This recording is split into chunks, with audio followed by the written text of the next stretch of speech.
Firstly, looking at the actual arrest itself, you'd have to think about whether the actual officers themselves had any reason to think that you may have committed a crime.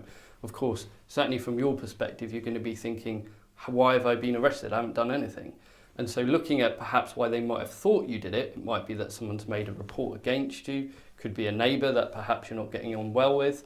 Then looking at the actual sort of force that they use against you. If you're not resisting, then certainly you don't need to be handcuffed, and that would be an argument. You would be thinking, why are you handcuffing me? Why are you being rough?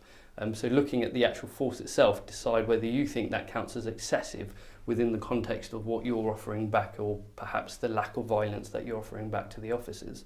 Then when you actually get to the police station itself, you want to look at, for example, what rights you're told that you have. So you have a right to a free solicitor, a criminal solicitor for when you get interviewed by the police.